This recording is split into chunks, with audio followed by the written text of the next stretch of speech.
I'm excited for this one. I am debunking 3 of the most viral sleep training TikToks. Let's get right into it. Hi, my name is Sarah Bossio, and as the lead pediatric sleep expert of Your Zen Baby Sleep, I am encouraging you to stop getting your advice from social media. Stop! Get your sleep advice from the experts, from people who are trained in sleep, from pediatricians, from the research, maybe from reliable sources on the internet. TikTok and Instagram people, they don't count. Let's debunk these 3 insane trends that aren't gonna help your baby sleep. Okay, I know you've seen it. Giving your baby a tablespoon of butter before bed. Okay.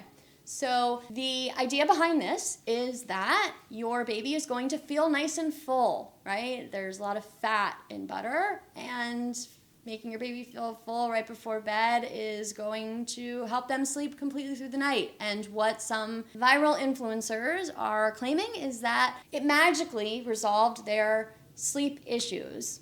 Okay, so what I have a feeling is that it was either just a one-off night where maybe it did magically solve their sleep issues for a night or two and then stopped working, or it was clickbait for the views, right?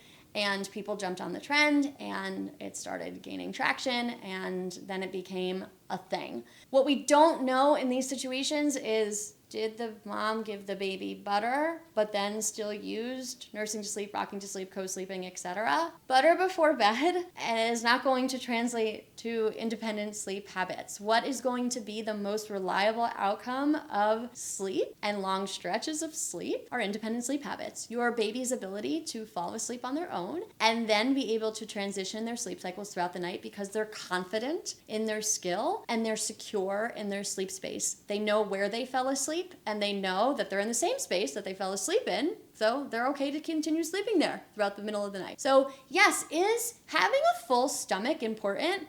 Absolutely. We don't want to put a hungry baby to bed. Nobody is saying that. But I also would gather that like a registered dietitian is not going to advise you to be shoving spoonfuls of butter into your baby's belly from a nutrition perspective. It's probably not the healthiest thing to do, and we really want to be offering a well-balanced diet in order to fill your baby's belly and make it nutritionally dense and not just filled with fat. So debunk number 1, ditch the butter, rely on either breast milk, formula, or a well-balanced snack before bed, such as protein, carbs, and a healthy fat in order to balance out the blood sugars, fill the belly, and encourage stretches of sleep from beginning of night through the morning time. Myth number 2, put a bunch of limes in your baby's room and I swear they'll sleep through the night. The idea behind this is that it changes the energy of the baby's room. Now, I'm all about energy, right? So if you're in my house, even my kids know, like I am using Palo Santo and I'm using sage and I am smudging and I am clearing energy. My 7-year-old actually has a stool where she has crystals. I love it. I'm an energy person. I believe in energy. Not everybody does. You don't have to. It's witchy woo-woo. And there is value in creating positive energy, right? So there's nothing wrong with making sure that the energy of your bedroom is going to be neutral or positive or, insert whatever adjective here. However, limes specifically in your baby's room are not going to be scientifically the direct correlation between here's a lime and now my baby magically is sleeping through the night. So much like the butter theory, I find that these trends are clickbait and they have a lot of virality to them. There's a lot of the influencer culture that is having moms interact with this content to get the views because it's often paid content or it's often pay-per-view. And then families are feeling really desperate when they do put the limes in the room and their babies still aren't sleeping.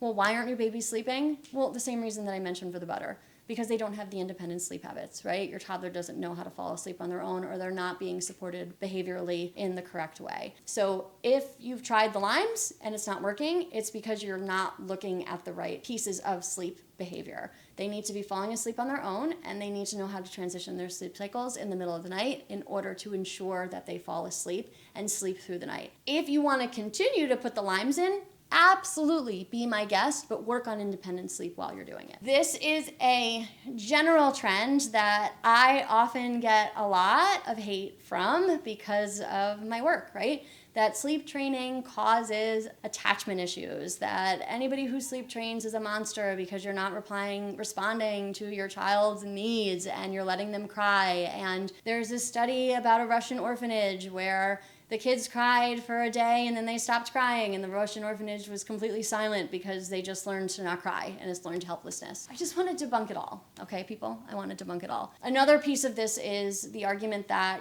people around the world co-sleep and, people, that's something that's been happening for thousands of years. I also want to debunk this too, right? So the thing that I want to say primarily is if you don't want to sleep train, there's no reason to shame other people who do want to sleep train, right? Just scroll. There's no need to just scroll. You don't have to sleep train. Nobody's saying that you're required to do it. It is not a requirement in parenting, right? I don't want to co-sleep.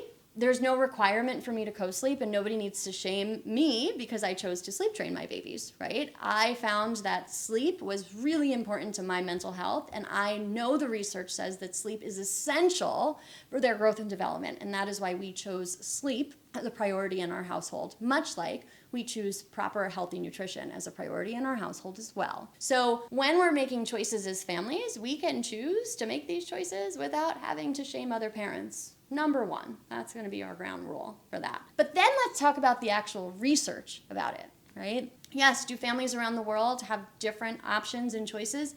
Absolutely.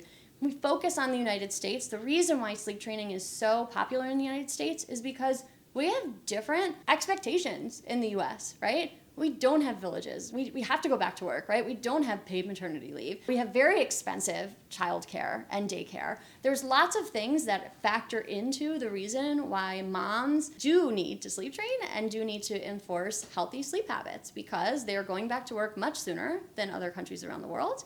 They are needing a second income because things are more expensive here and daycare is a fortune, right?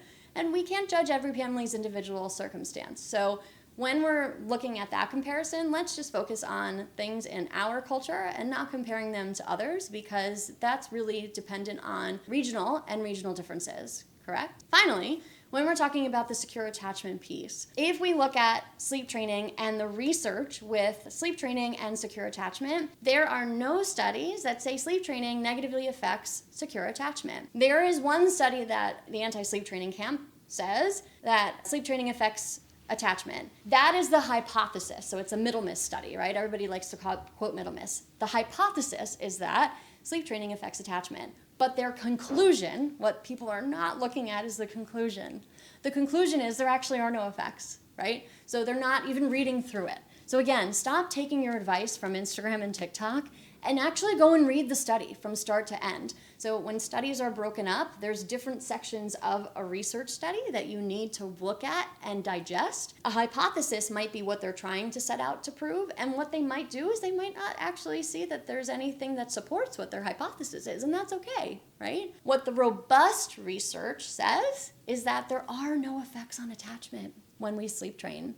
When we see that there has been long studies, so a longitudinal study over the course of 5 years of groups of families of ages 6 months through 5 years old, there are children in a sleep training group and a non-sleep training group. The kids in the non-sleep training group had lower academic outcomes, more behavioral referrals in school, and more diagnoses of ADHD than the kids who were not sleep trained. We can't say that there is a direct correlation between sleep training and these better outcomes, right? Because there's so many other factors that happen in a child's development between the ages of 6 months and 5 years old. But that was a big control factor, right? That was a big difference in their lives. And we know without a doubt that sleep is essential. Like, we need sleep. Everybody needs sleep. My last comment on that is, like, how do you feel when you're not sleeping? You don't feel great. And your children feel the same way. They're not feeling great when they don't sleep. So it's okay to teach sleep, and it's okay to not listen to the noise of people who aren't getting their research from legitimate sources and doing things for the virality or to make parents feel not so great about their own choices. We can all make our own choices and feel good about them without feeling shame